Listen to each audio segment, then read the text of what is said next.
On a tout vécu, absolument tout. Si quelqu'un devait expliquer à un non-initié ce que le football peut produire de plus intense, de plus injuste, de plus beau et de plus cruel, il suffirait de lui montrer cette finale, 90 minutes et plus, où chaque émotion possible est passée sur un même terrain, parce que ce match, ce n'était pas seulement une finale, c'était un résumé brut du football africain. La passion, la tension, le talent, la controverse, la fierté et surtout le caractère. Dès les premières minutes, on comprend que le Sénégal ne vient pas pour attendre. Ils imposent un rythme élevé, multiplient les situations dangereuses, gagnent les duels. Et très vite, un homme se dresse comme un mur, Yassine Bounou. Parade après parade, face à face remporté, réflexe incroyable. En première période, sans lui, le Maroc peut clairement être mené. Ce soir-là, individuellement, Bounou est le patron. Le genre de performance qui marque une finale, même dans la défaite. Le Sénégal domine, pousse, insiste, mais ne marque pas. Et dans le football, quand tu ne concrétises pas, tu sais que le scénario peut basculer à tout moment. Petit à petit, le match s'équilibre, le Maroc retrouve de la maîtrise, pose davantage le jeu, gagne du terrain. On sent que la tension monte, que chaque décision arbitrale devient lourde de conséquences. Et puis arrive cette fameuse action, celle qui va mettre le feu, un duel dans la surface impliquant Achraf Hakimi. Avis personnel, et chacun a le sien. Mais sur les images, on voit Hakimi intervenir en premier. Il y a contact, oui, mais pour beaucoup, il n'y a pas matière à annuler le but sénégalais. Et surtout, ce qui choque, c'est l'absence de recours à la VAR dans une finale, à ce moment du match, dans un contexte aussi tendu. Et juste derrière, pénalty pour le Maroc, là le match sort du cadre sportif classique. Les joueurs sénégalais quittent la pelouse sous le coup de la colère et de l'incompréhension. Le stade retient son souffle. On se demande si la finale peut vraiment se terminer comme ça, sur une décision contestée, sur un abandon, sur un immense malaise. Et c'est là qu'un homme change l'histoire. Sadio Mané ne rentre pas, il reste, il observe, il réfléchit et surtout, il agit. Il part jusqu'au vestiaire. Il va chercher ses coéquipiers un par un, pas pour les calmer, pas pour négocier, mais pour leur dire une chose simple, revenez, on va jouer, on va se battre jusqu'au bout. Ce moment-là vaut plus que 1000 buts, parce qu'à cet instant, Mané ne parle pas comme une star. Il parle comme un leader, comme un homme qui sait que gagner sur tapis vert n'est jamais une victoire. Et que même dans l'injustice ressentie, le football se règle sur le terrain. Le Sénégal revient, le pénalty est maintenu. Brahim Diaz prend le ballon de son propre chef, confiance totale, et là, la Panenka, à la 100e minute, dans une finale, devant tout un pays, échec, pas par provocation, pas par calcul. Quand on voit son visage après, quand on voit sa réaction, on comprend. Il voulait être le héros. Il a raté, c'est tout. Et c'est aussi ça, le football. Et dans la suite, le Sénégal punit le Maroc en prolongation, sur une action maîtrisée, collective, avec encore une fois Mané impliqué, le coup de grâce, le renversement total. Dans la suite, on va voir pourquoi ce match est bien plus qu'un simple titre, pourquoi cette victoire dépasse le score et pourquoi cette finale est peut-être l'une des plus marquantes de l'histoire du football africain. Maintenant, on va voir ce que cette soirée dit vraiment du Sénégal et de son leader. Dans la suite, il faut comprendre pourquoi cette finale compte autant, bien au-delà d'un simple trophée. Parce que ce Sénégal-là, ce n'est pas seulement une équipe talentueuse, c'est une équipe qui a appris à souffrir, à encaisser, à rester debout quand tout semble contre elle. Et cette finale en est presque une métaphore parfaite. D'abord, il y a le contexte, une finale à l'extérieur, un stade largement acquis à la cause marocaine, une pression énorme. Et en face, un Maroc qui n'avait plus perdu depuis très longtemps, porté par une dynamique impressionnante et une confiance collective solide. Ce n'est pas anodin. Gagner une CAN, ce n'est jamais simple. Mais la gagner dans ces conditions-là, c'est encore autre chose. C'est un peu comme une équipe qui joue constamment en infériorité psychologique, mais qui refuse de plier. À chaque coup dur, elle trouve une raison de continuer. À chaque injustice perçue, elle transforme la colère en énergie. Et c'est là que cette finale devient symbolique. Tactiquement, on a vu un Sénégal très structuré. Une équipe qui accepte parfois de laisser le ballon, mais qui sait exactement quand accélérer. Les lignes sont compactes, les transitions rapides, les couloirs bien exploités. Le Maroc, de son côté, a cherché à contrôler le tempo, à installer un jeu plus posé, plus technique. Deux visions du football qui se sont affrontées sans jamais se neutraliser complètement. Mentalement, en revanche, le match s'est joué ailleurs. Parce que sortir du terrain puis revenir, ce n'est pas neutre. Soit ça te casse définitivement, soit ça te transcende. Et le Sénégal a choisi la deuxième option. On parle souvent de force mentale comme d'un concept abstrait. Là, elle est concrète, visible, mesurable. revenir sur la pelouse après ça, accepter que la décision ne changera pas, regarder l'adversaire dans les yeux et dire « on continue », c'est une preuve de maturité collective énorme. C'est aussi là qu'on voit la différence entre une très bonne génération et une génération capable de marquer l'histoire. Beaucoup feront l'erreur de résumer ce match à l'arbitrage. C'est une lecture trop simple. Oui, il y a polémique. Oui, certaines décisions posent de questions. Mais réduire cette finale à ça, c'est passer à côté de l'essentiel. Le Sénégal a gagné parce qu'il est resté dans le match quand tout poussait à l'en sortir. Autre erreur fréquente, croire que le raté du pénalty suffit à expliquer la défaite marocaine. Non. Un pénalty manqué ne fait pas perdre une finale à lui seul. Ce qui pèse, c'est ce qui se passe après. Et après ce raté, le Sénégal a été plus lucide, plus calme, plus tranchant. Et puis il y a cette image, celle d'un joueur qui ne crie pas sur l'arbitre, qui ne provoque pas l'adversaire, qui ne se cache pas, un joueur qui rassemble. À ce moment précis, ce n'est même plus une question de football, c'est une question de leadership. Et ce genre de geste dans une finale continentale, ça reste gravé, à vie. Alors passons maintenant à ce que ce match nous apprend vraiment sur cette équipe du Sénégal. Comment elle fonctionne, pourquoi elle est si difficile à battre et ce qui fait qu'aujourd'hui, elle peut regarder tout le continent droit dans les yeux sans complexe. C'est là que l'analyse devient encore plus intéressante. Alors passons à ce qui fait la force profonde de ce Sénégal. Pas ce qu'on voit en surface, mais ce qui explique pourquoi, dans un match aussi chaotique, ils sont ceux qui finissent debout. D'abord, il y a l'organisation. Le Sénégal n'est pas une équipe qui joue au hasard.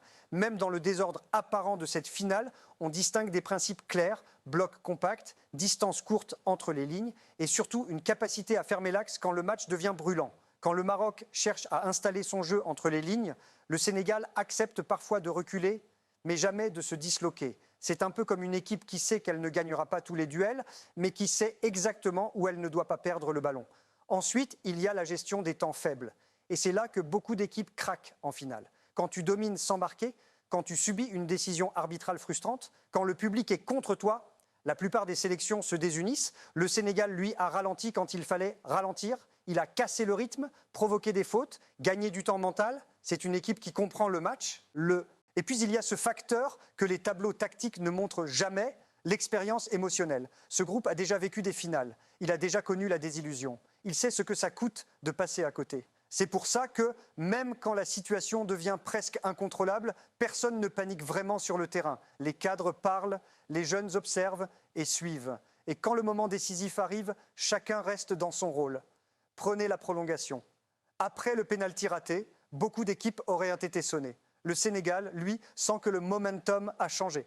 Les courses deviennent plus justes, les appels plus tranchants, les décisions plus rapides. Ce n'est pas de la folie, c'est de la lucidité. Et c'est là que le Maroc, malgré un très grand match, paie aussi le poids du contexte. Jouer une finale à domicile, ce n'est pas toujours un avantage. Quand ça bascule, la pression devient énorme. Chaque action ratée pèse double. Chaque silence du stade est plus lourd qu'un sifflet. Autre erreur fréquente dans la lecture de ce match, penser que le Sénégal a gagné contre le Maroc. Non, le Sénégal a gagné avec lui, parce que cette finale a été belle, tactiquement riche. Engagée, sans basculer dans la violence, deux équipes qui ont proposé du jeu, des idées, des ajustements. Et c'est justement pour ça que la victoire sénégalaise a autant de valeur. Maintenant, regardons les signaux, les vrais indices qui montrent qu'une équipe est prête à être championne. Quand le leader agit avant de parler, quand le collectif prime sur l'ego, même dans les moments de tension extrême, quand une équipe revient sur le terrain non pas pour protester, mais pour jouer. Ce sont ces détails-là qui font les grandes équipes. Et dans la suite, il faudra se poser une question simple mais essentielle. Est-ce que cette victoire marque seulement la fin d'un tournoi ou le début d'un cycle encore plus grand pour le Sénégal? Parce que ce qu'on a vu ce soir-là ressemble fortement à une équipe entrée dans sa pleine maturité. Et ça, pour le continent africain, ça change beaucoup de choses. Dans la suite, il faut aussi parler de ce que cette finale a révélé au public et surtout des erreurs de lecture qu'on entend partout après ce genre de match. Première erreur classique, croire que sortir du terrain est forcément un abandon. Dans ce contexte précis, c'était un signal, un cri, une manière de dire « stop ». Et la nuance est importante parce que le Sénégal n'a jamais renoncé au jeu. La preuve, ils sont revenus et ils ont gagné dans le jeu. C'est ce retour qui change tout. Sans ça, cette finale aurait laissé une trace lourde pour tout le monde. Deuxième erreur, réduire le match à un homme ou à un geste. Oui, le pénalty raté est un tournant. Oui, il est marquant. Mais une finale, ce n'est jamais une seule action. C'est une accumulation de détails, de choix, de moments bien ou mal gérés. Et sur l'ensemble du match, le Sénégal a montré plus de constance émotionnelle dans les moments clés. Troisième erreur, penser que la polémique enlève du mérite au vainqueur. C'est l'inverse. Quand tu gagnes, malgré une situation explosive, malgré un contexte hostile, malgré une tension extrême, ta victoire n'en devient que plus forte. Le Sénégal n'a pas profité du chaos, il l'a traversé. Maintenant, si on donne un mode d'emploi pour comprendre ce Sénégal-là, il est simple. Regardez comment ils réagissent après un coup dur. Observez qui parle quand tout va mal, voir si l'équipe se disperse ou se resserre. Dans cette finale, tous les signaux étaient au vert, même quand tout semblait perdu. Et c'est là que le geste de leadership prend une autre dimension. Parce qu'au-delà du football, ce que cette équipe a montré, c'est une identité, une manière d'exister collectivement, une manière de dire on ne subit pas l'histoire, on l'écrit. Alors oui, il y aura encore des débats. Oui, certains ne seront jamais d'accord, mais le résultat est là. Le Sénégal est allé chercher cette victoire avec du caractère, de la maîtrise et une force mentale rare. Avant de conclure, un rappel important. Le football reste du football. Pas de haine, pas de stigmatisation, pas de raccourci. Les émotions font partie du jeu, mais le respect doit toujours rester au-dessus de tout. Et maintenant, à vous. Dites-moi ce que vous avez ressenti pendant cette finale. Est-ce que ce geste vous a marqué autant que le but? Est-ce que, selon vous, on vient d'assister à l'un des moments les plus forts de l'histoire du football africain?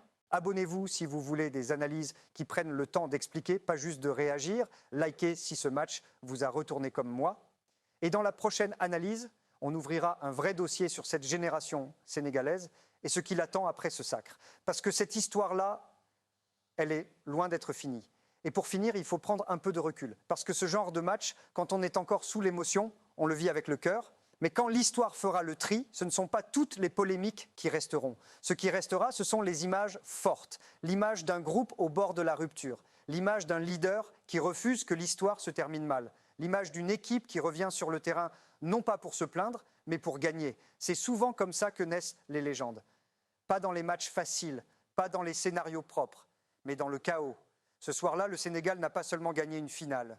Il a envoyé un message au continent. Le talent seul ne suffit pas. Le mental fait la différence. Et le leadership, le vrai, ne se mesure pas qu'aux statistiques. Et attention à un point important. Cette victoire n'efface pas la valeur du Maroc. Au contraire, un grand gardien, une équipe solide, une finale intense. C'est aussi parce que l'adversité était forte que ce succès sénégalais est aussi marquant.